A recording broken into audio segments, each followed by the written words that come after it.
உமது கோலினால் மே தொருளோம், உமது கோலினால் மே தொருளோம், உமது கோலினால் மே தருளோம், உமது கோலினால் மே தருளோம்.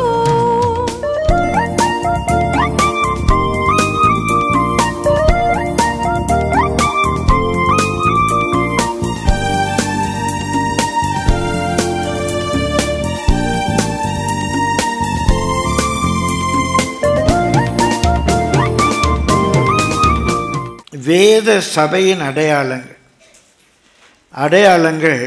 15 அப்படிங்கிற தலைப்பில் நம்ம தொடர்ந்து கவனிக்க போகிறோம். வேத சபை, பைபிள் சர்ச் அப்படின்னு எதை சொல்கிறோம்? நியூ டெஸ்டமெண்ட்டில் நம்ம பார்க்குற அப்போஸ்தலிக் டேஸ், அப்போஸ்தலருடைய காலத்தில் இருந்த சபை. அதான் நம்ம புதிய ஏற்பாட்டில் பதிவு செய்யப்பட்டு கிட்டத்தட்ட ஒரு 60 ஆண்டு காலம் இயேசு மரித்து உயிர்த்தெழுந்து பரமேறி ஒரு 60 ஆண்டு கால சபை வரலாறு. அதான் வேதத்தில் இருக்கிற சபை. யார் அப்போஸ்தல கால சபை என்று எப்படி டிஃபைன் பண்ணுறோம்? இயேசுவை பார்த்தவர்கள், those have seen Jesus.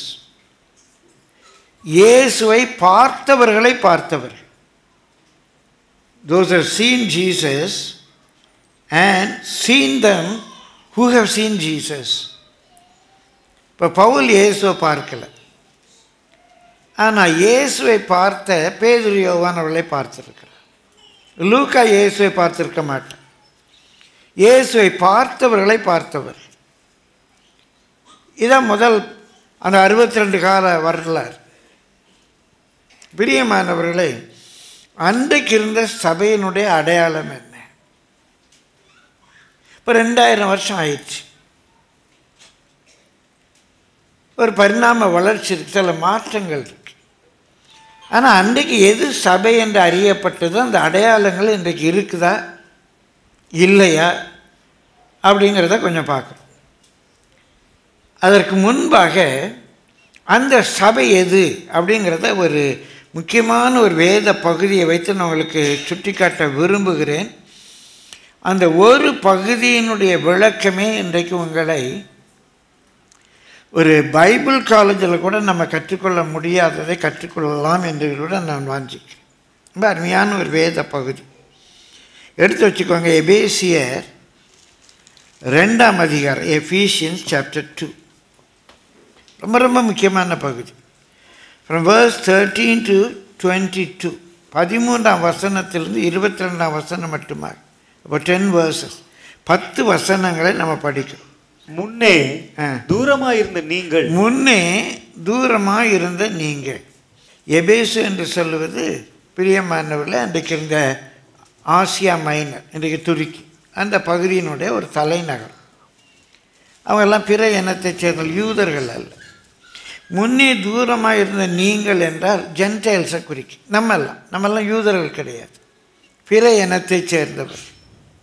பிற இனத்தைச் சேர்ந்த நாமெல்லாம் காமினத்தில் வந்தவங்க. காமினத்தில் திராவிட இனத்தைச் சேர்ந்தவர். நம்ம யூதர்கள் கிடையாது. முன்னே தூரமாக இருந்த நீங்கள் ஜென்டைல்ஸ். வாசிங்க. இப்பொழுது கிறிஸ்து இயேசுவுக்குள் கிறிஸ்துவின் இரத்தத்தினாலே சமீபமானீர்கள். சமீபமானீர்கள் அப்படின்னா க்ளோசர் டு காட். இன்னும் அந்த இடத்துல அவர் விளக்குறது ஆசரிப்பு கூடாரம். ஆசரிப்பு கூடாரத்தில் பிரகாரம் இருக்குது, பரிசுத்த ஸ்தலம் இருக்குது, மகா பரிசுத்த ஸ்தலம் இருக்குது. மகா பரிசுத்த ஸ்தலத்துக்குள்ளே யாருமே போகக்கூடாது. பிரதான ஆசாரியன் மட்டும்தான், அது வருஷத்துக்கு ஒரு நாள் போக முடியும். முன்னே தூரமாக இருந்த நாம் இப்போது அந்த தேவனுக்கு இல்லாவிட்டால் அந்த மகா பரிசுத்த ஸ்தலத்துக்கு சமீபமாக வந்திருக்கிறோம். எப்படி சொல்றாரு 14ஆம் வசனம்? எப்படி எனில் அவரே நம்முடைய சமாதான காரணராகி. இந்த சமாதானம்னா ஏதோ நமக்குள்ள ஒரு சமாதானத்தை கொடுப்பதற்கு அவர் காரணராகி என்றல்ல, நமக்கு அவர் தான் சமாதானம் தராரு. He is the cause of peace அப்படின்னு சொல்றது பிரியமானவர்களே, டாக்ட்ரினலாக நமக்கும் தேவனுக்கும் இடையில ஒரு சமாதானத்தை உண்டாக்கிட்டார். நமக்கும் தேவனுக்கும் இடையில் ஒரு ரெக்கன்சிலியேஷன், ஒப்புரவாக்குதல். நாம் அனைவரும் பாவம் செய்து தேவ மகிமையற்றவர்களானோம். பிரியமானவர்களே, ஆபிரகாம் மூலமாக சபிக்கப்பட்ட இந்த உலகத்துக்கு ஆசீர்வாதம் வருது. ஆபிரகாமுடைய விசுவாசம், ஆபிரகாமுடைய கீழ்ப்படிதல், சகல ஜாதிகளையும் ஆசீர்வதிப்பேன்னு ஆபிரகாமிட்ட சொல்கிறாரு. உன் சந்ததி அப்படின்னு ஒரு பிள்ளையை பற்றி சொல்கிறாரு. அது ஈசாக்கு. ஈசாக்கு மூலமாக யாக்கோபு. இந்த உலகம் முழுவதும் ஆசீர்வதிக்கப்படுது. பிரியமானவர்கள், இன்றைக்கு நமக்கு யாக்கோபுக்குள்ளேருந்து வந்த, யூதா வம்சத்தில் வந்த வெளிப்பட்ட தேவகுமாரன் இயேசு நமக்கும் தேவனுக்கும் இடையில் ஒரு ரெக்கன்சிலேஷன், ஒப்புரவாக்குதலை உண்டாக்கிட்டார். எப்படி எனில் அவரே நம்முடைய சமாதான காரணராகி, இரு திறத்தாரையும் ஒன்றாக்கி, இரு திறத்தார் என்றால் ஜூஸ் அண்ட் ஜென்டைல்ஸ், இரு திறத்தாரையும் ஒன்றாக்கி பகையாக நின்ற பிரிவினையாகிய நடுச்சுவரை தகர்த்து சட்ட திட்டங்களாகிய நியாய பிரமாணத்தை தம்முடைய மாம்சத்தினாலே ஒழித்து. பிரியமானவர்களே, இவன் நியாய பிரமாணம் இல்லை என்றல்ல. கொலை செய்யாதிருப்பாயாகனா நீங்கள் கொலை செய்யக்கூடாது. ஆனால் நியாயப்பிரமாணத்தில் எழுதப்பட்டனால கொலை செய்யக்கூடாது என்றல்ல. இதை பிரமாணத்துக்கு பயந்தல்ல, கிருபை. கொலை செய்யாது இருக்க கிருபை, விபச்சாரம் செய்யாது இருக்க கிருபை. கிறிஸ்துவே அதை நமக்குள்ளே நிறைவேற்றுகிறார். அந்த சட்டத்திட்டங்களை எல்லாம் தன்னுடைய மாம்சத்தினாலே ஒழித்து இரு திறத்தாரையும் தமக்குள்ளாக ஒரே புதிய மனுஷனாக சிருஷ்டித்து. இப்போ ஒரு நியூ கிரியேஷன் வருது. ஜூஸ் ஜென்டைல்ஸ், ஜூஸ் ஜென்டைல்ஸ்னு இருக்கு. இப்போ நாம் ஜூஸ் இல்லை, நம்ம யூதர்கள் அல்ல. நமக்கு எதுக்கு யூதமாக இருக்கோம்? நம்ம யூதர்கள் அல்ல. ஆனால் தேவனுக்குள் நம்ம புறம்பானவர்களும் அல்ல. இரு திறத்தாரையும் ஜூஸையும் ஜென்டைல்ஸையும் ஒன்றாக்கி ஒரு புதிய creation. we are a new creation. அதான் அங்கே சொல்லப்பட்டிருக்கு, நம்ம மாம்சத்தினாலும் இரத்தத்தினாலும் பிறவாமல் தேவனாலே பிறந்தவர்கள். ஒருவன் கிறிஸ்துவுக்குள் இருந்தால் அவன் புது சிருஷ்டிப்பாய் இருக்கிறான். Is a new creation. அவன் புது சிருஷ்டிப்பாய் இருக்கிறான். Is a new creation. நம்ம மாம்சத்தினாலும் இரத்தத்தினாலும் பிறந்தவர்கள் அல்ல. அவருடைய நாமத்தின் மேல் விசுவாசம் உள்ளவர்களாகி அவரை ஏற்றுக்கொண்ட நாம் தேவனாலே பிறந்தவர்கள். we are born of God. இயேசு எப்படி தேவனாலே பிறந்தாரோ அப்படி நம்ம மறு ஜென்மம் எடுத்திருக்கிறோம். இதை முதலாவது நம்ம புரியணும். we are not ordinary human being. மாம்சத்தினாலும் இரத்தத்தினாலும் புருஷ சித்தத்தினாலும் பிறந்த ஒரு ஹியூமன் பீயிங்ஸ் அல்ல. இயேசு இந்த பூமிக்கு வந்தது தேவன் மனிதனானார் என்றல்ல, தத்துவ ரீதியாக மனிதன் தேவனாக மாறுகிறான். தேவன் மனிதனானார் என்றல்ல, தேவன் மனித பிறவி எடுத்தது மனிதனை தேவ பிறவியாக மாற்றுவதற்காக. ஒரு புது சிருஷ்டிப்பு. Am I a Gentile? No, I am not a Gentile. Am I a Jew? No, I am not a Jew. Who are you? I am a Christian. I am a child of God. ஒரு கூட்டத்தில் ஒருத்தர் கேட்டார், தேவ பிள்ளைகள்லாம் எல்லா கரங்களை வைத்து ஒரு அல்லேல் சொல்லுங்க அப்படின்னு. எல்லாம் அல்லேலுயா, தேவ பிள்ளைகள்லாம் அல்லே சொல்லுங்க, அல்லேலுயான்னு. தேவ குமாரர்கள் தேவ குமாரத்திகள் எல்லாம் அல்லேலியா சொல்லுங்கன்னாங்க. அல்லேலியா சொன்னேன். எளிமை நின்று நான் தேவகுமாரன். தேவகுமாரர்கள்னால் கும்பலோடு அல்லேலியா சொல்லியாச்சு. எளிமை நின்று நான் தேவகுமாரன் சொல்லுங்கன்னா ஒருத்தர் கூட எழும்பல. நான் தேவகுமாரத்தி சொல்லுன்னா யாரும் எழும்ப காணும். தேவ பிள்ளைகள் தான் தேவகுமாரர்கள், தேவகுமாரத்திகள். தேவகுமாரர்கள் தேவகுமாரத்திகள் தான் வேதம் சொல்லுது நீங்கள் தேவர்கள் என்று. தேவ சபையிலே தேவர்கள் நடுவிலே அவர் உலாவுகிறார், நியாயம் விசாரிக்கிறார், நியாயத்தை விசாரிக்கிறார். இது தேவ தூஷணம் அல்ல. இதுதான் Christian. we are not Jews, we are not Gentiles. நாம் யூதரும் அல்ல, பிற இனத்தவரும் அல்ல. நம்மை ஒரு புது சிருஷ்டியாக சிருஷ்டித்து வாசியுங்க. இப்படி சமாதானம் பண்ணி பகையை சிலுவையினால் கொன்று அதனாலே இரு திறத்தாரையும் ஒரே சரீரமாக தேவனுக்கு ஒப்புரவாக்கினார். இப்ப இதுக்குள்ள ஜென்டைல்ஸ் ஜூஸ் அண்ட் இல்ல. we become one body.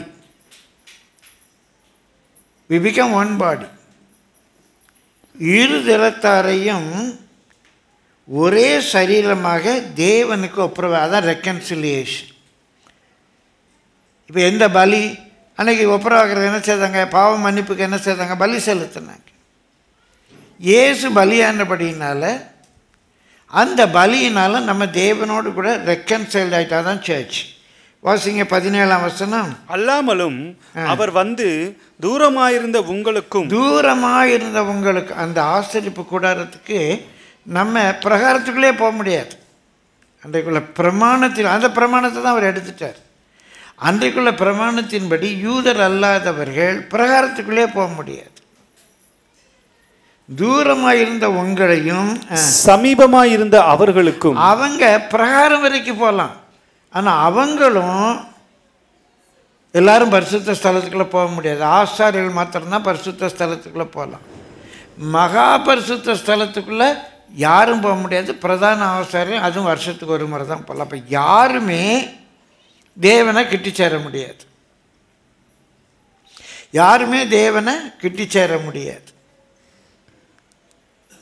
இப்போ தூரமாக இருந்தோம், நம்ம பிரகாரத்துக்குள்ளே போக முடியாது.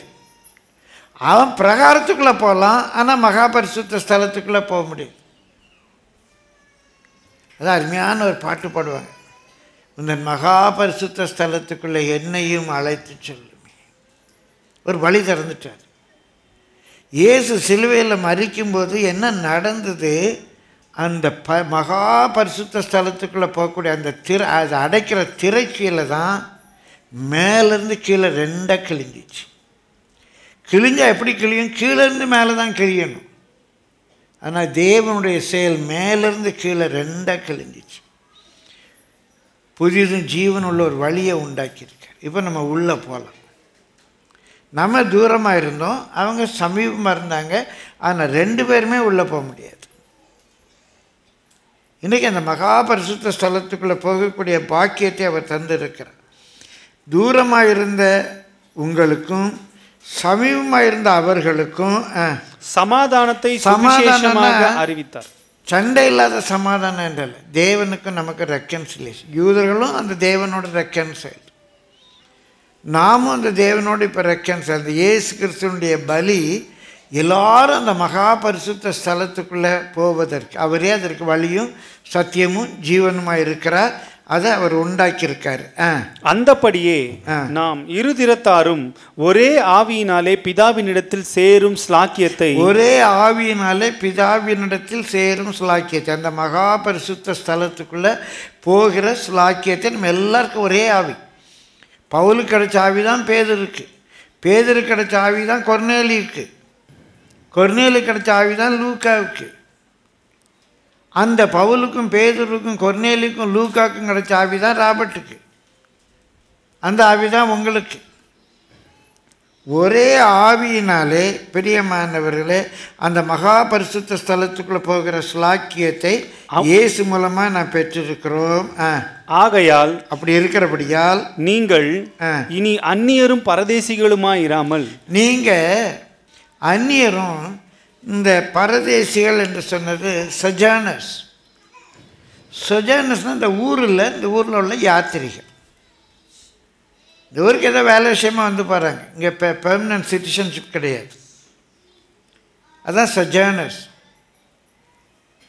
அங்கே அந்த சொல் தான் பரதேசி என்றால் யாத்திரிகள். நம்ம பரலோக ராஜ்யத்துக்கு அந்நியரும் இல்லை, ஏதோ யாத்திரிகர்களும் இல்லை, அப்படியே வந்து சும்மா சுற்றி பார்த்துட்டு போகிற டூரிஸ்ட்டும் கிடையாது. நாம் அந்நியரும் பரதேசிகளுமாக இராமல் பரிசுத்தவான்களோடு ஒரே நகரத்தார் என்பது மூல மொழியில் ஃபெலோ சிட்டிசன்ஸ். நம்ம எல்லாருக்கும் பரலோக ராஜ்யத்தினுடைய சிட்டிசன்ஷிப் இருக்கு. அதான் சர்ச், அதான் கிறிஸ்டியன்ஸ். நம்ம எல்லாரும் ஃபெல்லோ கிறிஸ்டியன்ஸ், ஃபெல்லோ சிட்டிசன்ஸ், ஒரே நகரத்தாரும் தேவனுடைய வீட்டாருமாய் இருந்து we belong to one family. நம்ம எல்லாம் யூதர்கள், பிற இனத்தைச் சேர்ந்தவர்கள் எல்லாம் நம்ம ஒரு ஃபேமிலி, ஒரே ரத்தம், இரத்த உறவு, ஒரே வீட்டாரும். அது யாருடைய வீடு? தேவனுடைய வீட்டாருமா இருக்கிறோம். அப்போஸ்தலர் தீர்க்கதரிசிகள் என்பவர்களுடைய அஸ்திபாரத்தின் மேல் கட்டப்பட்டவர்களுமாய் இருக்கிற ஒரு பேஸ் என்னன்னா இந்த அப்போஸ்தலர்கள். இயேசுவை பார்த்து பேதுரு என்ன சொன்னார்? மத்தேயு என்ன சொன்னார்? இந்த அப்போஸ்தலர் என்ன சொன்னாங்க? நம்ம இயேசுவை பார்க்கல. இயேசு இப்படி பிரசங்கம் பண்ணார், ஒரு கண்ணத்தில் அறிஞ்ச மறு கண்ணத்தை காட்டுனாரு, ஆவியில் எளிமையுள்ளவர்கள் பாக்கியவான்கள்னாரு இயேசு சொன்னார். அந்த அப்போஸ்தலர் அதை நமக்கு சொல்கிறாங்க. இந்த இயேசுவை பற்றி பழைய ஏற்பாட்டு தீர்க்கதரிசிகள் சொல்லியிருக்கிறாங்க. அவர் இப்படி வருவார், அவருக்கு செவி கொடுங்க. இயேசுவை பற்றி தீர்க்கதரிசிகள் சொல்லியிருக்காங்க. இந்த அப்போஸ்தலருக்கு தீர்க்கதரிசிகள் சொன்ன அந்த ஃபவுண்டேஷன் அதான் நமக்கு அஸ்திபாரம். நமக்கு வேறு எதுவும் தெரியாது. அப்போஸ்தலர் சொன்னது சரியா தப்பெல்லாம் எனக்கு தெரியாது. அப்போஸ்தலர் சொன்னதான் இப்போ எனக்கு டீச்சிங். இயேசு நேரில் பேசலாம் நான் கேட்கல. இயேசுவை பார்த்தவர்கள் இயேசு சொன்னதாக கேட்டு எழுதியிருக்கிறாங்க, அவ்வளோதான் எனக்கு தெரியும். அவ என்னுடைய கிறிஸ்டியன் லைஃபுக்கு பேஸ் என்னது? இதுதான். இந்த அப்போஸ்தலர்கள் அவங்க வச்சுருந்த வேதம் பழைய ஏற்பாட்டு வேதம், அதில் தீர்க்கதரிசிகள் சொன்னது. இந்த அப்போஸ்தலர் தீர்க்கதரிசிகள் என்பவருடைய அஸ்திபாரத்தின் மேல் கட்டப்பட்டவர்களுமாய் இருக்கிறீர்கள். அதில் ஒரு கல், முதலாம் நூற்றாண்டு பரிசுத்தவான்களாக இருப்பாங்க. அப்படியே வர்றதுக்கு ஒரு கல் நம்ம மார்ட்டின் லூத்தர், ஒரு கல் யார்? David Livingstone. அதில் ஒரு கல் யார்? சுந்தரையா. அதில் ஒரு கல் யார்? Robert Simon. அதில் ஒரு கல் யார்? ரூஃபஸ். எல்லாருக்கும் பேஸாக தான். அதன் மேலே நம்ம கூட்டி ஒவ்வொரு கல்லா கூட்டி கட்டப்பட்டு வருகிறீர்கள். அதற்கு இயேசு கிறிஸ்து தாமே மூளைக்கல்லா இருக்கிறார். இந்த சர்ச் நம்ம சொல்கிறோம் இல்லையா, அந்த ஏர்லி சர்ச், இதனுடைய கார்னர் ஸ்டோன் இயேசு கிறிஸ்து. இயேசு கிறிஸ்து கார்னர் ஸ்டோன், அப்போஸ்தலர் தீர்க்கதரிசிகள் ஃபவுண்டேஷன். இந்த ஃபவுண்டேஷன் மேலே நம்ம கூட்டி கட்டப்பட்டு வர்றோம். கட்டுற வேலை யார் வேலை? இயேசு வேலை. அவர் சபையை அவர் கட்டுவார். நாங்கள் சர்ச்சு கட்டுறோங்கிறாங்க. சர்ச்சு கட்ட வேண்டிய வேலை நம்ம வேலையே இல்லை. சர்ச் பிளான்டிங் மினிஸ்ட்ரிங்கிறாங்க. நம்ம சர்ச்செல்லாம் பிளான் பண்ண வேண்டாம், அதெல்லாம் அவர் பண்ணிக்குவார். பிரியமானவர்களே, அவர் சபையை அவர் கட்டுறார். பின்னால் பார்ப்போம். அப்போ இந்த இயேசு கட்டுற சபை அப்படின்னா அதுக்கு கார்னர் ஸ்டோன் ஜீசஸ். அந்த ஃபவுண்டேஷன் அப்போஸ்தலர்கள் தீர்க்கதரிசி. அதற்கு மேலே ஒவ்வொரு கல்லா நம்ம கூட்டி கட்டப்பட்டு வருகிறோம். அந்த மூலக்கல்லை பற்றி தான் பல ஏற்பாட்டிலே சொல்லியிருக்கு. ஏசாயா 28:16, ஐசாயா 28:16. ஆதலால் கர்த்தராகிய ஆண்டவர் உரைக்கிறதாவது, இதோ அஸ்திபாரமாக ஒரு கல்லை நான் சீயோனிலே வைக்கிறேன். சீயோன் இது சீனாய் அல்ல. சீனாய் நியாயப்பிரமாணம்.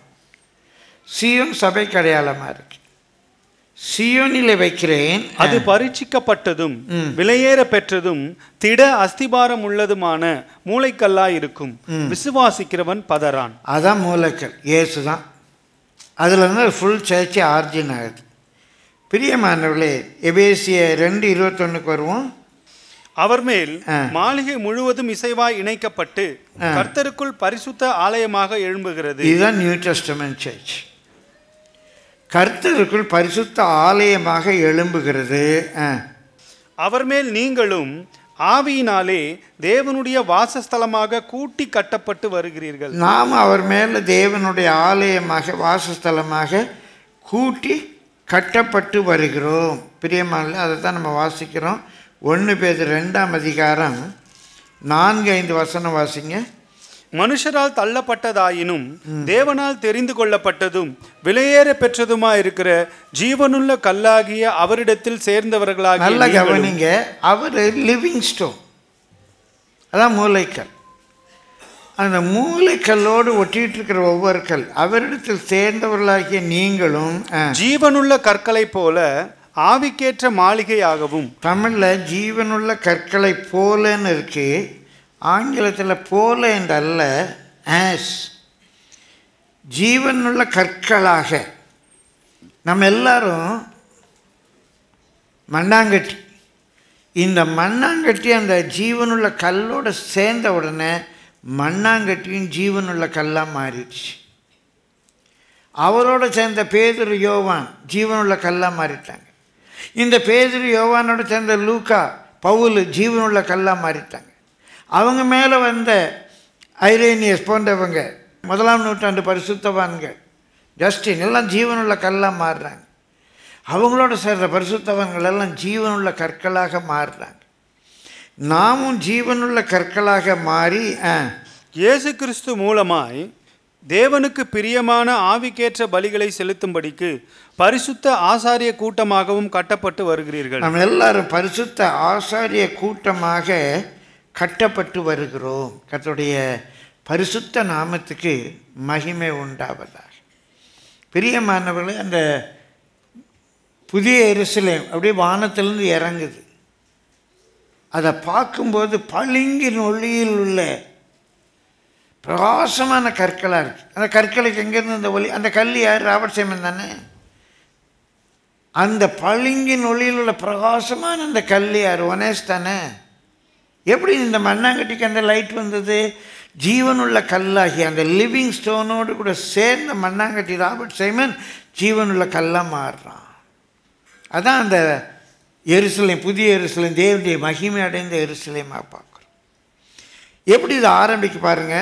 அப்போஸ்தலர் 2:42 வாசிங்க. அவர்கள் அப்போஸ்தலருடைய உபதேசத்தில். அவர்கள்னா யாரு?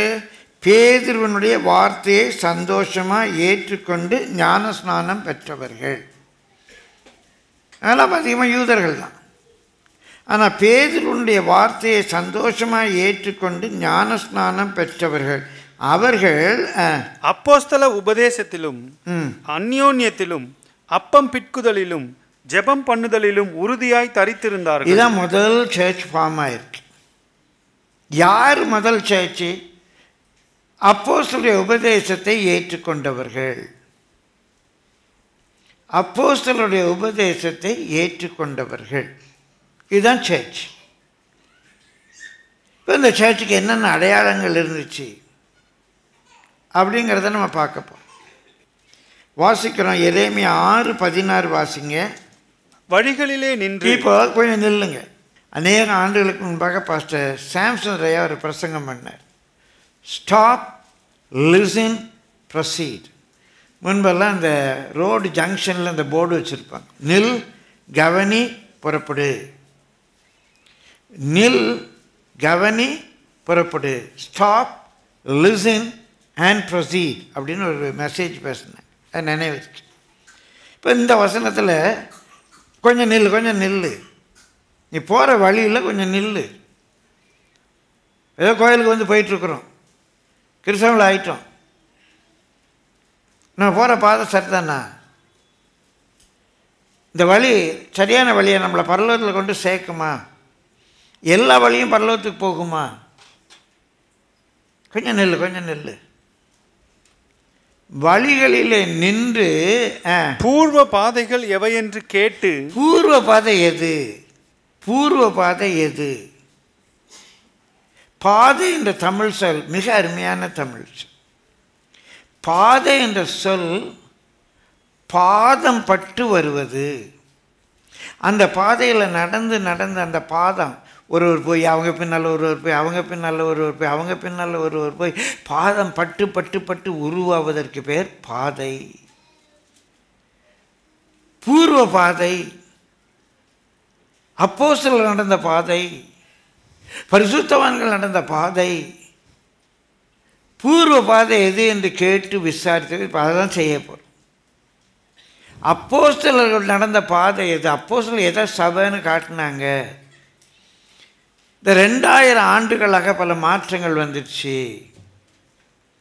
அன்றைக்கெல்லாம் ஒருத்தர் பேசின பரிணாம வளர்ச்சி வந்துடுச்சின்னு. பரிணாம வளர்ச்சி அப்போ எவால்வ் ஆகிட்டே இருக்கு. எவல்யூஷன் மாறிக்கிட்டே இருக்கு. பரிணாம வளர்ச்சினா என்ன? குரங்கு மனுஷன் ஆயிடுச்சு. எவல்யூஷன் இப்போ எவ்வளோ வளர்ச்சி எவால்வ் ஆகிருக்குமே. பூர்வ பாதை எது?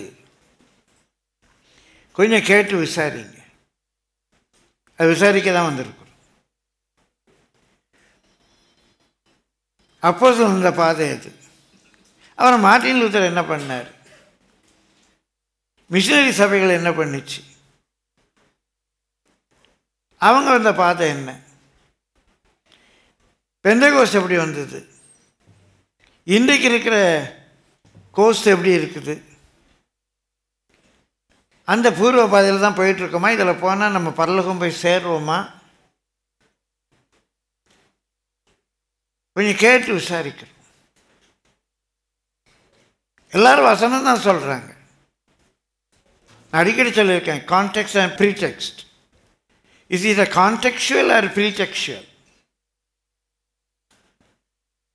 பிரியமானவர்களே, உள்ள வர ஒன்றும் தீட்டுப்படுத்தாது. அதனால் புல்பெட்டில் பிராண்டி பாட்டில் வச்சுட்டு குடிக்கிறாரா இருந்தார். உள்ள வர ஒன்றும் பைபிளில் போட்டிருக்கு. உள்ள வர ஒன்றும் தீட்டுப்படுத்தாது. அந்த பாதை சரியா யோசிக்கணும். போட்டிருக்குல்ல பைபிளில். கேட்டு விசாரிங்க. இதை தான் சொல்லியிருக்கா. ஆனந்த கழிப்புடன் அவரை துதியுங்கள்னா தண்ணி அடிச்சு துதிக்கணுமா? அறிவானல்ல நமக்கும். பரிசுத்தரை அறிகிற அறிவே அறிவு. அவர் என்ன நேற்று சொல்லியிருப்பார்? உள்ளே போகிற ஒன்றும் தீட்டுப்படுத்தாதுன்னா ஏசு என்ன சொல்லியிருப்பார்? கேட்டு விசாரிங்க. பூர்வ பாதை எது என்று ஏன்னா இன்னைக்கு ரொம்ப தவறான உபதேசங்கள் வருது.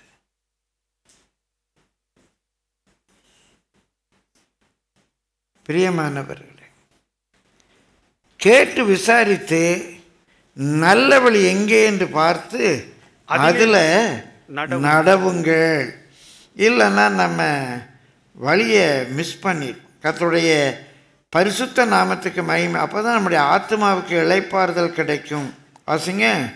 அப்பொழுது உங்கள் ஆத்மாவுக்கு இளைப்பாறுதல் கிடைக்கும் என்று கர்த்தர் சொல்லுகிறார். என்று இருக்கிறவராகவே இருக்கிறவர், மாறாதவர் கர்த்தர் சொல்லுகிறார். அவர்களோ நாங்கள் அதிலே நடக்க மாட்டோம் என்கிறார்கள். ஆனால் இன்னைக்கு சபையில் பாதி பேரில் அநேகர் அந்த அப்போஸ்தல உபதேசம் எங்களுக்கு வேணாம். பிரியமானவர்களே, நல்லா சிஎஸ்ஐ கிறிஸ்தவத்தில் தேர்ன ஒரு அக்கா ஒரு நாள் என்கிட்ட கேட்குறாங்க, ஏண்டா எங்கள் பிஷப்புக்கெல்லாம் தெரியாதாட்டா உனக்கு தெரிஞ்சிச்சு? அவங்களாம் எவ்வளோ பைபிள் காலேஜில் போய் படிச்சிருக்காங்க. பேப்டிஸ்ட்டை பற்றி பேசும்போது எங்கள் பிஷப்புக்கெல்லாம் தெரியாத அவனுக்கு தெரிஞ்சிச்சு. அவங்கெல்லாம் எவ்வளோ பைபிள் காலேஜில் படிச்சிருக்காங்க. இன்றைக்கு சில அருமையான கத்தோலிக்க உறவுகளுக்கு ஒரு எண்ணம் என்ன, எங்கள் போப்புக்கு தெரியாதா? எங்கள் ஃபாதர்ஸ்லாம் எவ்வளோ படிச்சிருப்பாங்க, எவ்வளோ டெடிக்கேஷனோட திருமணம் ஆகாமல் ஊழியத்துக்குன்னு பிரிஞ்சு வர்றாங்க, தனக்குன்னு என்ற சொத்து சுகம் ஒன்றும் இல்லாமல். அவங்களுக்கெல்லாம் தெரியாதா இப்படி சிலையை வணக்கூடாதுன்னு? அவங்களுக்கு தெரியாதா? இது அவங்க அனுமதிக்கிறாங்களே, அவங்க வச்சுருக்காங்களே, அவங்களே சிலுவை தொங்க விட்டுருக்காங்களே, அதில் தப்பு இருக்குமா? அவங்களுக்கு தெரியாதா? இன்னைக்கு தாழ்த்து சொல்ல, அவங்க படித்த அளவுக்கு ராபர்ட் படிச்சிருக்கேனா? இல்லையே. நான் அவங்களை கனப்படுத்துகிறேன். அவங்க செமினரியில் இருந்த அளவுக்கு, பைபிள் காலேஜில் இருந்த அளவுக்கு நான் படிச்சிருக்கேனா? இல்லையே. பிரியமானவர்களே, நம்ம தாழ்த்துவோம். வேதம் என்ன சொல்லுதுன்னு பார்ப்போம். இன்னைக்கு இயேசு சொன்னார், மனுஷருடைய பாரம்பரியங்களை கற்பனைகளாக போதித்து ஒரு ஆராதனை செய்கிறாங்க, அது வீணான ஆராதனை.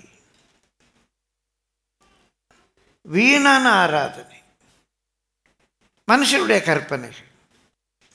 ஒரு கிறிஸ்மஸ் கொண்டாடிக்கும், ஒரு ஈஸ்டர் கொண்டாடிக்கும், இடையில வருது. இது வேதத்துக்கு, அப்போஸ்தல உபதேசத்துக்கு, அந்த பூர்வ பாதைக்கு சரியாக இருக்கா இல்லையா? இது நல்ல வழியா கெட்ட வழியா? இது என்னை பரலோகத்தில் சேர்க்குமா இல்லை பரலோகத்தை விட்டு பிரிக்குமா? இதை நம்ம ஆராய்ந்து பார்க்கணும். இப்போ இதை நான் ஆராய்ந்து பார்க்கும்போது தான் அன்றைக்கு அப்போஸ்தல சபையில் காணப்பட்ட ஒரு 15 அடையாளங்களை நான் இப்போ குறித்திருக்கிறேன். இன்றைக்கும் பார்ப்போம், தொடர்ந்து நம்ம பார்க்க போகிறோம். எழுதிக்கோங்க, ரொம்ப நல்லது. முதல் சபைன்னு ஆரம்பித்த உடனே அவங்கிட்ட காணப்பட்ட அடையாளம் என்ன? முதல் அடையாளம் என்ன? அவங்களுக்கு என்ன அடையாளம் காணப்பட்டுச்சு? கிறிஸ்தவங்களுக்கு எல்லாம் ஒரே ஊருக்காரங்க, எல்லாம் ஒரே மாதிரி நேரம். கிறிஸ்தவங்கெல்லாம் வெள்ளைச்சட்டை போட்டிருந்தாங்களா? இல்லையே, அப்படி போடல. ஒரு சிலுவை தொங்க விட்டுருந்தாங்களா? இல்லை இல்லை, அவங்க சிலுவைலாம் தொங்க விடல. என்ன அடையாளம் இருந்திருக்கும்? இவங்க யார், இவங்க யார்? எல்லாம் ஒரே எண்ணம் தானே, எல்லாம் யூத ஜனம் தானே. இந்த ரெண்டு கூட்டத்தையும் இவங்க இவங்கன்னு பிரித்த அடையாளம் என்ன? எது அவங்களை ஐடென்டிஃபை பண்ணது அப்படின்னா, கிறிஸ்தவ கூட்டத்துக்கு இருந்த முதல் அடையாளம், பிரியமானவர்களே, the resurrection of Jesus Christ. இவங்கெல்லாம் இந்த இயேசு உயிரோட எழும்பினாரு அவங்க நாட்கள்லேயே அடித்து துவைத்து சிலுவையில் தொங்க விட்டு சிலுவையில் மறித்து எடுத்து சீலை துணியால் சுற்றுன்னு சுற்றி கல்லறைக்குள்ளே வச்சு அந்த கல்லறையின் வாயில் பெரிய கல்லால் மூடின பிறகு அதுக்கு ஒரு முத்திரை போட்டு அந்த ரோம போர்களெல்லாம் காவலாக வச்சோம். அந்த இயேசு உயிரோடு எழும்பிட்டார்னு இந்த பசங்கள்லாம் நம்புகிறாங்க. அந்த இயேசு உயிரோடு எழும்பியிருக்க முடியாதுன்னு ஒரு கூட்டம் நம்புது. So the resurrection of Jesus Christ, this is the first identity for Christians. யார் கிறிஸ்தவங்க? யார் கிறிஸ்தவங்க? ஞானஸ்தானம் எடுத்தவங்க கிறிஸ்தவங்களா இருந்தால் யூதர்களில் ஞானஸ்தானம் எடுத்தவங்க இருக்காங்க, பரிசேயரில் ஞானஸ்தானம் எடுத்தவங்க இருக்கிறாங்க, ஏரோதியரில் ஞானஸ்தானம் எடுத்தவங்க இருக்கிறாங்க. அப்போ ஞானஸ்தானம் அடையாளமாக இல்லை. எது முதலாவது ஒரு ஐடென்டிட்டியாக வந்ததுன்னா, இயேசு உயிரோடு எழும்பினார் அப்படின்னு சொல்கிற ஒரு கூட்டம், இயேசு உயிரோடு எழும்பலை. மற்றவங்க எல்லாரும் இயேசு உயிரோடு எழும்பலை. அதான் பொதுவான ஒரு ஹியூமன் திங்கிங்காக இருக்கு. அப்போ கிறிஸ்தவர்கள் என்று சொன்னால் முதல் அடையாளம் என்ன? இயேசு உயிரோடு எழும்பினார் என்று விசுவாசிக்கிறவர்கள் அல்ல, சாட்சியாக இருக்கிறவர். ரொம்ப முக்கியமானது, த ஃபர்ஸ்ட் பென்டெகாஸ்டலிக், அது அப்போஸ்டலிக் சர்மன் போஸ்ட் ரிசரக்ஷன். இயேசு உயிர்த்தெழுந்த பிறகு அப்போஸ்தலர் பேசின முதல் பிரசங்கம் தான். அதுக்கு முன்பாக இயேசுனுடைய பிரசங்கங்கள் பதிவு செய்யப்பட்டிருக்கு. அப்போஸ்தலருடைய பிரசங்கம் எதுவும் அதுக்கு முன்பாக பதிவு செய்யப்படலை. அப்போஸ்தலர்கள், குறிப்பாக பேதுரு, தன்னுடைய கூட அந்த அப்போஸ்தலர்கள் கூட எழும்பி அந்த பரிசுத்தாவை பெற்ற உடனே முதலாவது பேசின பிரசங்கம் குறிச்சிக்கோங்க, ரொம்ப ரொம்ப இம்பார்ட்டண்ட். அதான் நம்ம கிறிஸ்டியானிட்டியுடைய பேஸ். அங்கே தான் சர்ச் ஆரம்பிக்க போகுது. இன்னும் சர்ச் ஆரம்பிக்கலை. இயேசு சபையை கட்டுவேன்னு சொல்லியிருக்கார். அவங்க பேசின முதல் பிரசங்கம் அப்போஸ்தலர் 2ஆம் அதிகாரம் குறிச்சிக்கோங்க, acts chapter 2 from verse 14 to 41. எனக்கு நேற்று பார்க்கும்போது ரொம்ப சிரிப்பாக இருந்துச்சு. 1441 14 to 41 1441 நல்லா நினைவு வச்சுக்கலாம். அதான் first sermon, that forms the base. that forms the base. இன்றைக்கு நாம் அக்செப்ட் பண்ணுற பரிணாம வளர்ச்சி இதன் அடிப்படையில் இருக்கும். இதுதான் அடிப்படை. நம்ம எல்லாவற்றையும் வாசிக்க நேரம் இல்லை. 22 ஒரு சில வசனங்களை வாசிங்க. இஸ்ரவேலரே, நான் சொல்லும் வார்த்தைகளை கேளுங்கள். இஸ்ரவேலர், அங்கே இருந்தவங்க எல்லாரும் யூதர்கள் தான். இஸ்ரவேலரே, நான் சொல்லும் வார்த்தைகளை கேளுங்க. நான் சொல்ற வார்த்தைகளை கொஞ்சம் கேளுங்க. நீங்கள் அறிந்திருக்கிறபடி, நீங்கள் அறிந்திருக்கிறபடி, எல்லாருக்கும் தெரியும், அவங்க காலத்தில் நடந்தது தானே. நீங்கள் அறிந்திருக்கிறபடி நசரேயனாகிய இயேசுவை கொண்டு. இந்த நாசரேத்தூர்லேருந்து ஒரு இயேசு, இந்த நசரேன்னா ஒரு நசரேய விரதம்லாம் எடுக்கலை. நாசரேத்திலிருந்து வந்தபடினால நசரேயன் அழைக்கப்பட்டார். இந்த ஊர் பேரை சொல்லி நம்ம சொல்லுவோம், இந்த ஊரை சேர்ந்தவங்க, அந்த ஊரை சேர்ந்தவங்கன்னு ஊர் பேரை சொல்லி சொல்லுவோம். இவர் நாசரேத்திலிருந்து வந்தபடினாலே நசரேயன் என்று அழைக்கப்பட்டார். பிரியமானவர்களே, நசரேயனாகிய இயேசுவை கொண்டு தேவன் உங்களுக்குள்ளே பலத்த செய்கைகளையும் அற்புதங்களையும் அடையாளங்களையும் நடப்பித்து நிறைய செய்தார். குருடர் பார்வை அடைந்தாங்க, ஊமையர் பேசினாங்க, மரித்தோர் உயிரோடு எழும்பினாங்க, தண்ணீர் திராட்சை ரசமாக மாறிச்சு. இதெல்லாம் நடந்ததில்லை, எல்லாரும் பார்த்துருக்காங்க இல்லையா? அதெல்லாம் நடப்பித்து அடையாளங்களையும் நடப்பித்து அவைகளினாலே அவரை உங்களுக்கு வெளிப்படுத்தினார். அதனால இவர் யாரு யாருன்னு சொல்லி உங்களுக்கு அவர் தன்னை வெளிப்படுத்தினார். அப்படி இருந்தும் அப்படின்னு சொன்னாங்க. அவரை கண்டோம், பிதாவாகிய ஒரே பேரானவருக்கு ஏற்ற மகிமை இருந்தது. இந்த கல்லறை வாசலை கொஞ்ச நாளைக்கு முன்னால், பேதர் பிரசங்கம் பண்ணுறதுக்கு கொஞ்ச நாளைக்கு முன்னால் நடந்தது தானே, ஒரு 10 நாளைக்கு முன்னால். அங்கே லாசரு, அது அப்போ நடந்த சம்பவம். அவர் பெத்தானியில் அந்த கடைசி வாரத்தில் லாசரு வெளியே வந்தான். யூதரெல்லாம் பார்த்து அநேகர் விசுவாசித்தார்கள். அவன் கண்களுக்கு முன்பாக நடந்தது. அதெல்லாம் நடப்பித்து தன்னை உங்களுக்கு வெளிப்படுத்தினார்.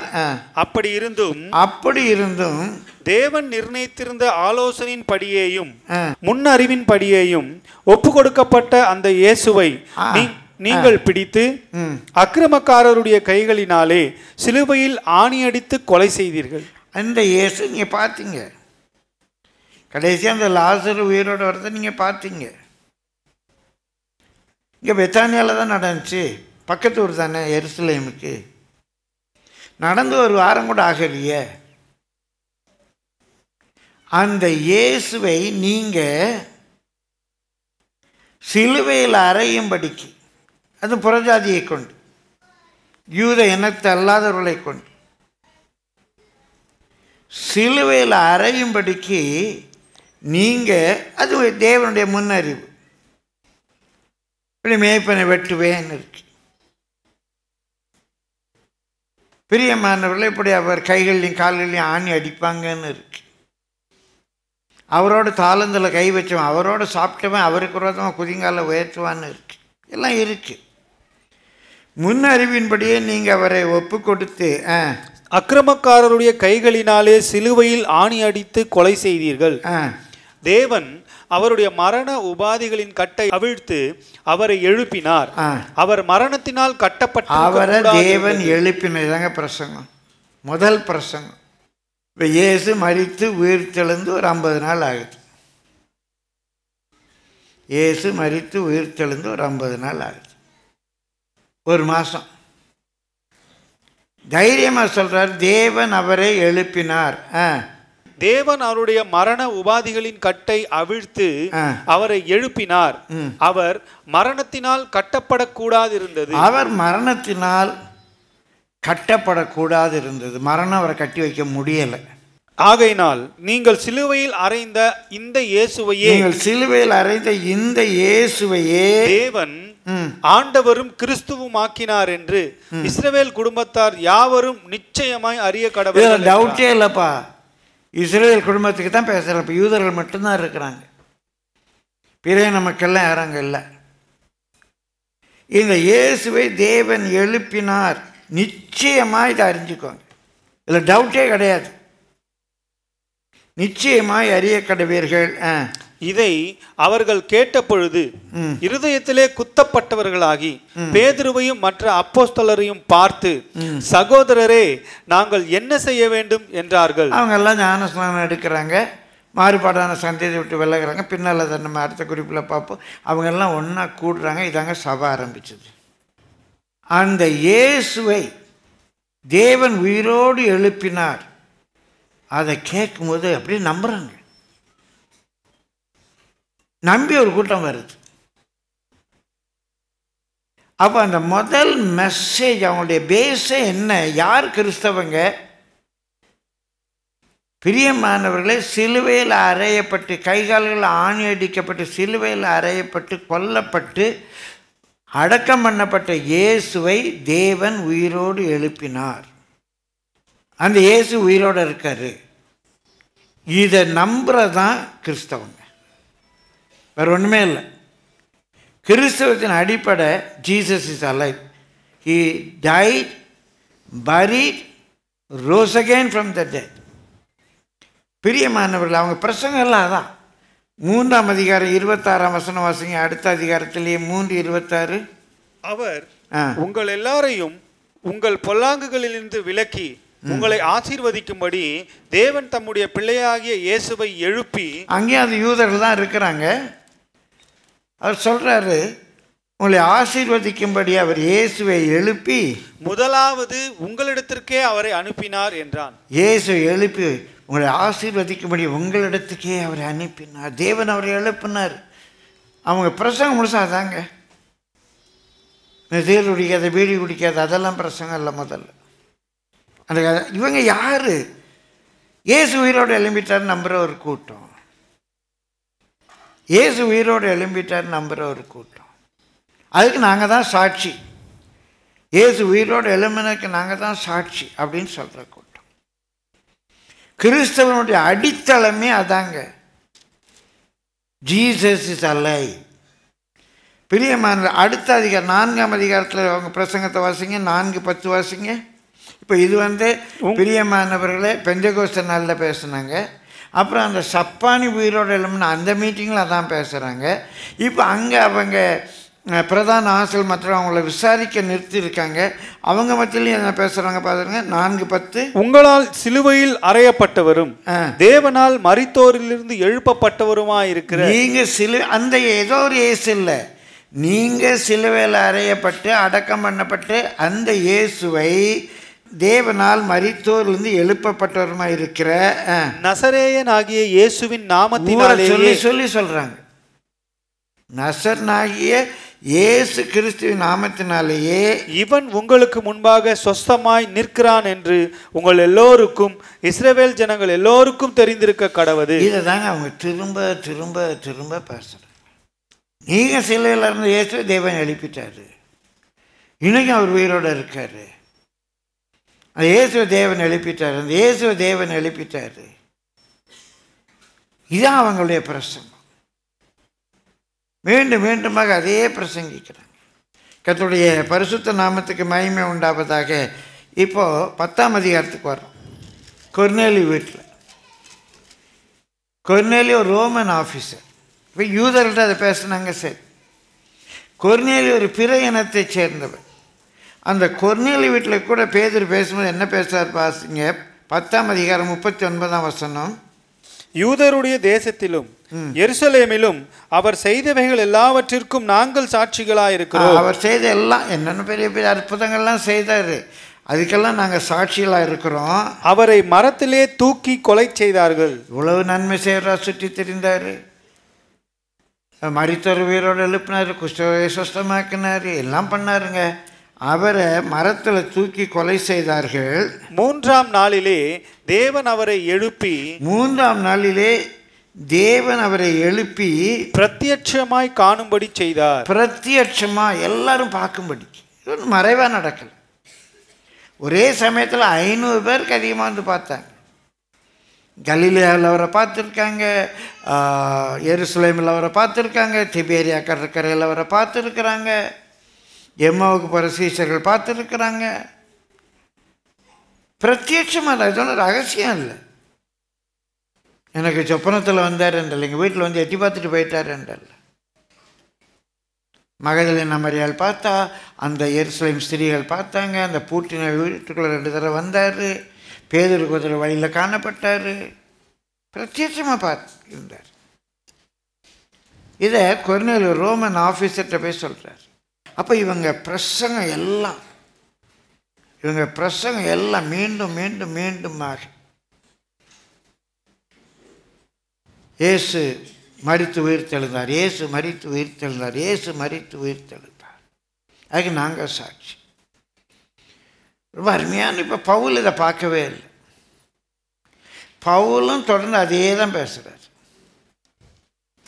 பவுல் பார்க்கல, இயேசு மரித்து உயிர்த்தெழுந்ததை பவுல் பார்க்கல. பவுல் அதுதான் பேசுகிறார். எல்லாவற்றையும் வாசிக்க நேரம் இல்லை, ஒரே ஒரு வசனம் வாசிப்போம். அப்போஸ்தலர் 25:19. அதாவது பவுல் இப்போ வந்து எங்கன்னா அவரை ரோமுக்கு பிடிச்சிட்டு போகிறாங்க. பெஸ்து அப்படிங்கிற ஒரு கவர்னர், ஒரு ஆளுநர். பெஸ்துங்கிற ஒரு பிரியமான தேசாதிபதி, கவர்னர். அவர் கையில் ஒப்பு கொடுத்துருக்காங்க. அவரும் விசாரித்து பார்க்குறாரு, ஒன்றும் புரியலை. அப்போ அங்கே அகிரிப்பா ராஜா வர்றார். பெஸ்து இருக்கிற இடத்துக்கு அகிரிப்பா ராஜா வர்றார். இந்த அகிரிப்பா ராஜாவுடைய மனைவி பெனிக்கேயால், அவள் ஒரு யூதஸ்து, இவர் ரோமர். அகிரிப்பா ராஜா மனைவி யூதஸ்து.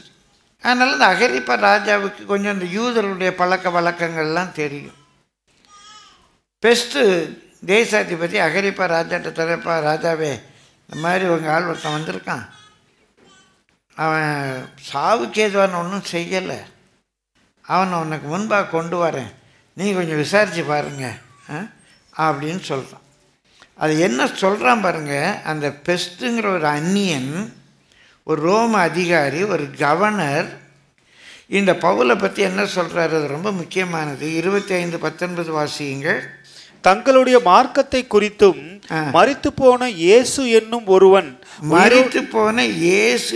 ஒருவன் உயிரோடு இருக்கிறான் என்று பவுல் சாதிக்கிறான். அந்த ஆளு பெஸ்ட் சொல்றான், ஒரு கவர்னர் சொல்றார், இயேசுன்னு ஒரு மனுஷன், செத்து போன இயேசுங்கிற ஒரு மனுஷன் உயிரோடு இருக்கிறான்னு பவுல் சாதிக்கிறான். பவுல் சாதிக்கிறாயா அப்படிங்கிற. அப்போ அன்றைக்கு இருந்த கிறிஸ்தவனுடைய அடையாளம் என்ன? இயேசு உயிரோடு இருக்காரு, இயேசு உயிரோடு இருக்காரு. யார் கிறிஸ்தவங்க? இயேசு உயிரோடு இருக்காரு நம்பினவங்க கிறிஸ்தவங்க. இப்போ இவங்களை ஏன் அடிக்கிறாங்க, கொல்றாங்க? ஏன் இவங்களுக்கு ஒரு விதமாக உபத்திரம் வருது? இப்படி இயேசு உயிரோடு இருக்காருன்னு ஒரு செய்தியை பரப்புகிறாங்க. யூதர்கள் சிலுவையில் அறிந்த இயேசுவை தேவன் உயிரோடு எழுப்பிட்டாருன்னு எல்லாரையும் நம்ப பண்ணுறாங்க.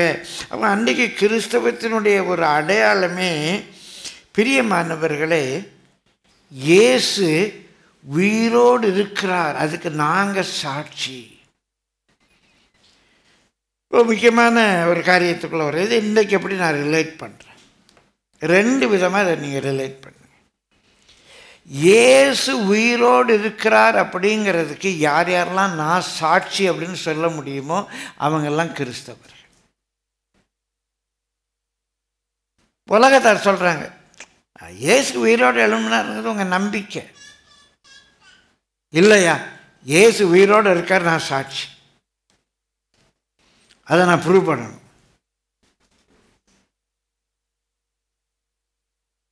அதை ப்ரூவ் பண்ணுறவங்க தான் கிறிஸ்டியன்ஸ். 2 விதமாக அதை ப்ரூவ் பண்ணணும். முதலாவது 1 பேதுரு 3ஆம் அதிகாரம் 14-15 வசனம் வாசிங்க. நீதி நிமித்தமாக நீங்கள் பாடுபட்டால் பாக்கியவான்களாய் இருப்பீர்கள். அவர்களுடைய பயமுறுத்தலுக்கு நீங்கள் பயப்படாமலும் கலங்காமலும் இருந்து. நீங்கள் நீதி நிமித்தம் பாடுபட்டால் பாக்கியவான்களாக இருப்பீங்க. அவங்க பயமுறுத்தலுக்கு நீங்கள் பயப்பட வேண்டாம், கலங்கவும் வேண்டாம். எனக்கு அவங்க பயமுறுத்துகிறாங்க, ஏன்னா இப்போ ஃப்ராடு, ஏசு உயிரோடு எழும்பினாருன்னு சொல்லிட்டு நான் சாட்சின்னு சொல்லி தள்ளிடுறீங்க. போங்கடா பைத்தியக்கார பசங்களா, திட்டுறாங்கல்ல, அடிக்க வர்றாங்க, கொல்ல வர்றாங்க. அவங்க பயமுறுத்தலுக்கு நீங்கள் பயப்பட வேண்டாம், கலங்க வேண்டாம். கர்த்தராகிய தேவனை உங்கள் இருதயங்களில் பரிசுத்தம் பண்ணுங்கள். கர்த்தராகிய தேவனை நீங்கள் அதை நம்புறீங்க. கர்த்தராகிய தேவனை உங்கள் இருதயத்தில் பரிசுத்தம் பண்ணி உங்களில் இருக்கிற நம்பிக்கையை குறித்து நீங்கள் எல்லாரும் இயேசு உயிரோடு எழும்பியிருக்காரு நம்புறீங்க. உங்களில் உள்ள நம்பிக்கையை குறித்து உங்களிடத்தில் விசாரித்து கேட்கிற யாவருக்கும் சாந்தத்தோடும், நல்ல சாந்தத்தோடு, தாண்டா என் நம்பிக்கை பாடா அப்படி இல்லை, நல்ல சாந்தத்தோடும் வணக்கத்தோடும், ரொம்ப ரொம்ப முக்கியமானது அவங்களுக்கு கொடுக்க வேண்டிய கனத்தை கொடுத்து சாந்தத்தோடும் வணக்கத்தோடும் உத்தரவு சொல்ல, அவங்களுக்கு பதில் சொல்ல, ரீசன் சொல்ல. அங்கதான் அந்த அப்போலாஜியா அதுக்குரிய காரண காரியத்தை சொல்ல. ஏன் அதை நம்புறீங்க? அதை சொல்ல நீங்க ஆயத்தமா இருக்கணும்.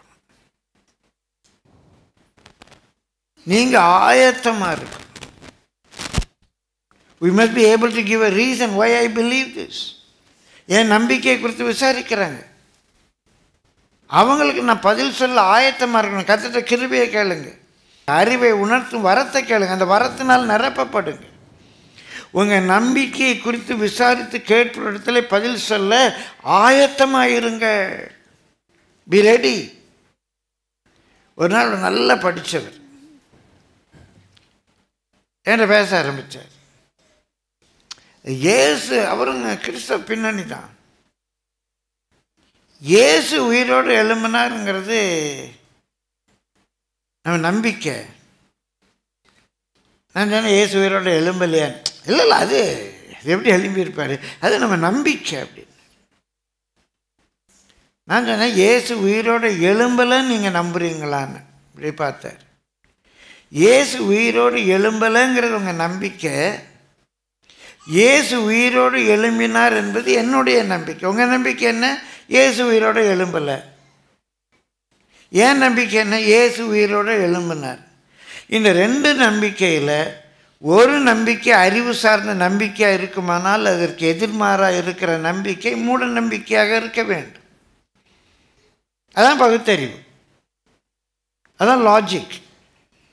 If A is against B or B is against A and B cannot be equal.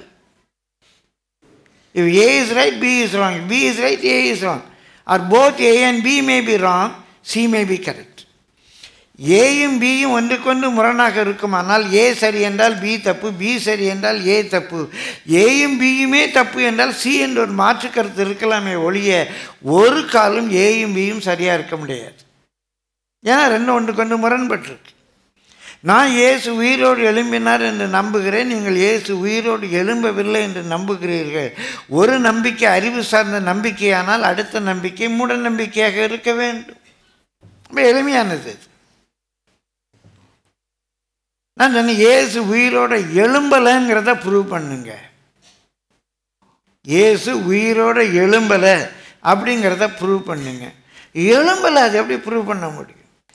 எழும்பலைங்கிறத prove பண்ணுங்க. ஏங்க எப்படி கேட்குறீங்க? ஆமாம் எழும்பலைங்கிறீங்கள, ப்ரூவ் பண்ணுங்க. நீங்கள் எப்படி ப்ரூவ் பண்ணீங்க எழும்பிட்டார்? நான் சொன்னால் ஒரு பாடியை காணும். அன்றைக்கே ரோம சட்டத்தில் ஹேபஸ் கார்பஸ் அப்படிங்கிற ஒரு பிரிவு இருந்தது. உயிரோடோ பிணமாகவோ கொண்டு வரணும். இறந்த செய்தி ஒரு சில மணி நேரங்களுக்குள்ளாக பரவுது. ஏன் அந்த ரோம அரசால் அந்த பிணத்தை கைப்பற்ற முடியலை?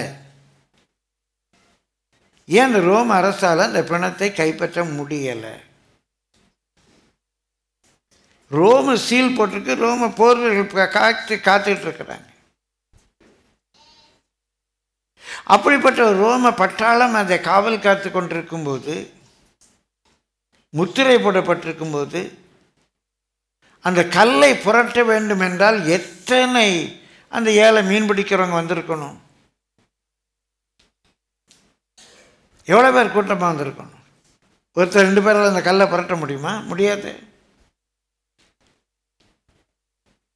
பொதுவாக வரலாற்று ஆசிரியர்கள் குறைந்தது ஒரு 50 பேர் வேண்டும் என்று சொல்ல அந்த கல்லை புரட்டுவதற்கு.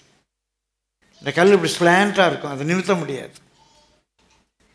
அவ்வளோ பேர் கூட்டம் வந்தாங்களா? ஏன் அது கைது செய்யலை? ஏன் ஒருத்தர் கூட கைது செய்யப்படலை? பிரியமானவர்களே, இன்றைய வரைக்கும் அந்த கல்லறை காலியாக இருக்குது. இயேசு பிறந்த இடம் தெரியாது. மரியாளுடைய வீடு ஏதோன்னு இதான் மரியாள் வீடுன்னு சொல்லுவாங்க. இதுதான் இயேசு ராபோஜனம் கடைசி ராபோஜனம் பூசித்த இடம்பாங்க. நான் ஒன்றுக்குமே ப்ரூஃப் கிடையாது. இயேசு சிலுவையில் அறையப்பட்ட அந்த ஸ்பாட்டை கூட சொல்ல முடியாது. ஆனால் 2000 ஆண்டுகளாக இயேசு வைக்கப்பட்ட கல்லறை அப்படியே இருக்கு. 2000 ஆண்டுகளாக அந்த கல்லறையை கிறிஸ்தவ எதிரிகள், கிறிஸ்தவ விரோதிகள், கிறிஸ்தவ மறுப்பாளர்கள் தான் அந்த கல்லறையை பாதுகாத்து கொண்டிருக்கிறாங்க. எந்த கிறிஸ்தவ அரசாங்கமும் பொறுப்பெடுக்கல இருக்கு. இந்த கல்லறை பாடும் காவியத்தை யாராவது மாற்ற முடியுமா? ஐ விட்னஸ் சொல்கிறாங்க, நாங்கள் பார்த்தோங்கிறாங்க, நாங்கள் சாட்சிங்கிறாங்க. ஏன் அவங்கள ஒன்றுமே செய்யலை? அவர்கிட்ட நான் கேட்குறேன். ஐ விட்னஸ் சொன்னதை நம்ம எப்படி மறுக்க முடியும்? அந்த பாடியும் உங்களுக்கு கிடைக்கல. ஆனால் அந்த இயேசுவை பார்த்தோன்னு சொல்கிறாங்க. உங்களால் அதை ரெஃப்யூட் பண்ண முடியலை. அன்றைக்கு எழுதின extra biblical information Jewish scholars Christians இப்படி பிலீவ் பண்ணுறாங்கன்னு எழுதியிருக்கிறாங்க. அப்போ கிறிஸ்தவருடைய இந்த நம்பிக்கை அன்றைக்கு இந்த உலகம் முழுவதும் பரவி இருக்கு. அன்றைக்கி அந்த மூட நம்பிக்கை தவறு. இங்கே தான் அவர் பாடி இருக்குது, இப்படி தான் தூக்கிட்டு போனாங்க, இங்கே தான் அடக்கம் பண்ணியிருக்காங்க, இங்கே வச்சு எரிச்சிட்டாங்க, கண்டுபிடிக்கலாமே. அந்த ரோம அரசாங்கத்திலே கண்டுபிடிக்க முடியாத அளவுக்கு இந்த இயேசு கூட இருந்த அந்த பழைய கல்வி அறிவு இல்லாத இவங்கெல்லாம் பெரிய ஞானிகளா, திறமசாலிகளா? அவங்க ஊரை விட்டு ஓடி போயிட்டாங்களா? ஒளிஞ்சிருந்தாங்களா? பப்ளிக்காக நின்று தானே பேசுகிறாங்க, நாங்கள் சாட்சின்னு சொல்லி. அறிவியல் பூர்வமாக அவர் இடத்துல ஒன்று கேட்டேன். மண்ணில் விழுந்த ஒரு விதை, மண்ணிலே புதைக்கப்பட்ட ஒரு விதை ஒரு மரமாக முடியுமேயானால், மண்ணிலே புதைக்கப்பட்ட ஒரு சரீரம் உருவழிந்து அது இன்னொரு சரீரமாக வெளியே வர முடியாதா? அது அறிவியலுக்கு விரோதமா என்று நல்லா புரிஞ்சுக்கோங்க. Natural is different, super natural is different. But anything super natural is not anti natural. பிரியமானவர்களை, மிரக்கல் என்று சொல்றது சூப்பர் நேச்சுரல், இயற்கைக்கு மேலானது, இயற்கைக்கு விரோதமானது அல்ல. ஒரு திராட்சை செடி இருக்குது, நான் தண்ணி ஊற்றுறேன், அந்த தண்ணீர் அந்த வேர் மூலமாக அந்த தண்டுகள் அதில் உள்ள நரம்புகளுக்கெல்லாம் பாயுது. அந்த திராட்சை செடியில் ஒரு பூ வருது, மொட்டு வருது, பூ வருது, காய் வருது. நான் தண்ணி ஊற்றிக்கிட்டே இருக்கேன், மிக ருசியான திராட்சை ரசம் அதில் வருது. அந்த ரசத்துக்கு பேஸ் என்ன? நான் ஊற்றின தண்ணீர். பிரியமான, நான் ஒரு பாட்டில் தண்ணியை ஊற்றி ஒரு டியூப் வழியாக அதை போக வச்சு அந்த டியூப் மறுமனையில் எனக்கு திராட்சை ரசம் கிடைக்குமா என்றால் கிடைக்காது. இது மிரக்கல் தான். இந்த தண்ணீர் அந்த செடியிலே திராட்சை ரசமாய் மாறுவது இயற்கையில் நடக்கிற ஒரு அற்புதம். இந்த பஞ்சபூதங்கள் 5 எலிமெண்ட்ஸ், இந்த தண்ணி, இந்த மண், இந்த வாயு, பிரியமான இந்த சூரிய வெளிச்சம், இந்த வெப்பம் எல்லாம் சேர்ந்து அந்த தண்ணீரை திராட்சரசமாக மாற்றுகிறது என்று சொன்னால் அது பெரிய மிரக்கிள் இல்லையா? பிரியமான, தட்ஸ் நேச்சுரல். பொதுவாக எல்லா இடத்துலையும் நடக்காக்கா, எல்லா செடியிலும் நடக்காண்டா இல்லை, பொதுவாக நடக்கும். Natural, natural, nature is a miracle. அந்த இறைவன் அந்த பஞ்சபூதங்களை கண்ட்ரோல் பண்ணுகிற ஒருவன் தண்ணீரை நேரடியாக திராட்சரசமாய் மாற்றினால் it is not anti natural. That miracle is super natural. Super natural. That's not against science. That's not against science. மண்ணில் விழுந்த ஒரு விதை அது மரித்து உருவழிந்து செதைந்து தோலெல்லாம் பிஞ்சி அந்த விதையிலிருந்து ஒரு மரம் உருவாக முடியுமேயானால், இன்னொரு உருவம் வெளியே வர முடியுமேயானால், மண்ணிலே புதைக்கப்பட்ட ஒரு சரீரத்திலிருந்து இன்னொரு சரீரத்தை கொண்டு வர அந்த தேவனாலே முடியாதா? அவர் மரித்தோரின் முதற் பலனானார். அவங்க மரித்தோர் உயிர்த்தெழுதல் யூதர்கள் நம்பினாங்க, சதுசேயர் நம்பலை, பரிசேயர் நம்பினாங்க. அதனால தான் உயிர்த்தெழுதலை பற்றி பேசும்போது அவங்களுக்குள்ளே பிரச்சனை. மரித்தோர் உயிர்த்தெழுதலை நம்புகிறாங்க, ஆனால் இயேசு உயிரோடு எழும்பினாருங்கிறத நம்ப முடியலை. நான் கேட்டேன், எது அறிவு சார்ந்த நம்பிக்கை, எது தர்க்க சாஸ்திரத்துக்கு உள்ளான நம்பிக்கை? இயேசு உயிரோட எழும்பலைன்னு நம்புறதா, இயேசு உயிரோட எழும்பிட்டார்னு நம்புறதா? அவர் ஒரே ஒரு பதில் சொன்னார், உங்கள்கிட்டலாம் யார் பேச முடியும்னார். அப்போ நம்முடைய நம்பிக்கை குறித்து நம்மிடத்தில் விசாரிக்கிறவர்களுக்கு எல்லா சாந்தத்தோடும் வணக்கத்தோடும் பதில் சொல்வதற்கு நம்ம ஆயத்தமாக இருக்கோம். அது மாத்திரமல்ல பிரியமானவர்களே, நம்ம வாழ்க்கை சாட்சியில் அது இருக்கும். இயேசு உயிரோடு எழும்பிட்டார். இந்த கதை நான் முன்பு உங்களுக்கு சொல்லியிருக்கேன். இந்த கதையை சொல்லி நேரங்கிறதை நான் நிறைவு செய்கிறேன். மார்ட்டின் லூத்தர் எப்போ ரொம்ப கலகலப்பாக இருப்பார், நல்லா சிரித்து பேசி ஒரு ஜாலி டைப். ஒரு நாள் ரொம்ப டிப்ரெஸ்ட் ஆகிட்டார். யார் என்ன சொன்னாலும் அந்த மன அழுத்தத்திலேருந்து அவரால் வெளியே வர முடியலை, ரொம்ப அழுத்தமாக இருந்தார். அப்போ அவருடைய ஃப்ரெண்டு சொன்னாங்க, கொஞ்சம் வெளியே போய்ட்டு வாப்பா, நீ ரொம்ப டிப்ரெஸ்டாக இருக்க, அப்படி கொஞ்சம் வெளியே போய்ட்டு வா அப்படின்னு. இவர் வெளியே போயிட்டு வர்றாரு, இன்னும் அந்த மன அழுத்தத்திலே வர்றார். ரொம்ப மன அழுத்தமாக இருக்கு. உள்ளே வர்றாரு, ஒரு பெரிய அதிர்ச்சி. அவருடைய மனைவி கேத்ரின் சொல்லுவாங்க, அவருடைய மனைவி கேத்ரின், அவங்க அப்படியே கருப்பு ட்ரெஸ் போட்டு, பிள்ளைகளுக்கெல்லாம் கருப்பு ட்ரெஸ் போட்டு அவங்க உட்காந்துருக்காங்க. இவரே மன அழுத்தத்தில் வர்றதை பார்த்த உடனே அவருக்கு ஒரு மாதிரி ஆயிடுச்சு. என்ன ஆச்சுயா? அவங்கெல்லாம் யாராவது செத்து போனால் தான் கருப்பு ட்ரெஸ் போடுவாங்க. என்ன ஆச்சுயா? யார் இறந்து போனா? ஆமாம், அவர் இறந்துட்டாருங்க. யார் இறந்துட்டா? உங்களுக்கு தெரியாதா? அவர் இறந்துட்டாருங்க. யார் இறந்துட்டாம்மா? God is dead. என்ன விளையாடுறியா? ஆமாம், தேவன் உயிரோடு இருந்தால் என் புருஷன் ஏன் இப்படி டிப்ரெஸ்டாக இருக்காரு அப்படின்னு பயங்கரமாக சிரிச்சிட்டார். தேவன் உயிரோடு இருந்தாரானா என் புருஷன் ஏன் இப்படி டிப்ரெஸ்டாக இருக்கார்? தேவன் உயிரோடு இருக்கிறார் என்று நம்ம அறிவோமையானால், இயேசு உயிரோடு இருக்கிறார். இன்றைக்கும் அவர் உயிரோடு இருக்கிறார். ராஜாதி ராஜாவாக இருக்கிறார். அவர் சிங்காசனத்தில் வீற்றிருக்கிறார். மரித்து உயிர்த்தெழுதல் அவர் முதற் பலனார். நம்ம எல்லாருமே மரித்து உயிர்த்தெழ போகிறோம்.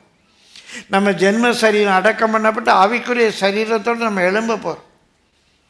அவர் அதில் முதற் பலன் ஆனார் அப்படிங்கிறத நம்ம நம்புவோமானா, இன்றைக்கு அவர் உயிரோடு இருக்கிறார், பிதாவின் வலது பரிசத்தில் உட்கார்ந்து பேசி கொண்டிருக்கிறார் அப்படின்னா நம்ம மனநிலை எப்படி இருக்கும்? உண்மையாகவே அது நம்முடைய சாட்சியாக இருக்குமானா? ஆஃபீஸில் பிரச்சனை வரட்டும், காலேஜில் பிரச்சனை வரட்டும், வீட்டில் பிரச்சனை வரட்டும், ஊழியத்தில் பிரச்சனை வரட்டும், பிரச்சனை உங்களுக்கு மட்டுமா? எங்களுக்கு எவ்வளோ பிரச்சனை இருக்கு. பிரியமானவர்களே, இயேசு உண்மையாகவே உயிரோடு இருக்கிறார் அப்படிங்கிறத வெறும் தர்க்க சாஸ்திரத்தை வைத்து நாம் நிரூபிப்பது மாத்திரமல்ல, அதுவும் நமக்கு தெரியணும். நம்முடைய நம்பிக்கை குறித்து கேட்கிறவர்களுக்கு எல்லா வணக்கத்தோடும் சாந்தத்தோடும் உத்தரவு சொல்ல நம்ம ஆயத்தமாக இருக்கணும். நம்முடைய வாழ்க்கை இயேசு உயிரோடு, he lives. I know my Jesus lives today. He walks with me, he talks with me, along life's narrow way. என்னுடைய வாழ்க்கையில் இயேசு உயிரோடு இருக்கார், என்னோடு பேசுகிறார், என்னோடு நடக்கிறாரு, என்னை பலப்படுத்துகிறாரு. இந்த நெருக்கமான பாதையில் இயேசு என் கூட வர்றாரு, என்னை தூக்குறாரு, என்னை சுமக்கிறாரு, என்னை தப்பு வைக்கிறாரு. இயேசு உயிரோடு. I know my saviour lives today. என் இயேசு இன்றைக்கும் உயிரோடு இருக்கிறார் என்பதை நான் அறிந்திருக்கிறேன் என்ற சாட்சி இருக்க வேண்டும். அதான் கிறிஸ்தவருடைய முதல் அடையாளம். சிலுவை தொங்க விடுறது நம்ம அடையாளம் இல்லை. ஒவ்வொருடைய வாழ்க்கையிலும் இயேசு உயிரோடு இருக்கிறார் என்ற அடையாளம் காணப்பட வேண்டும்.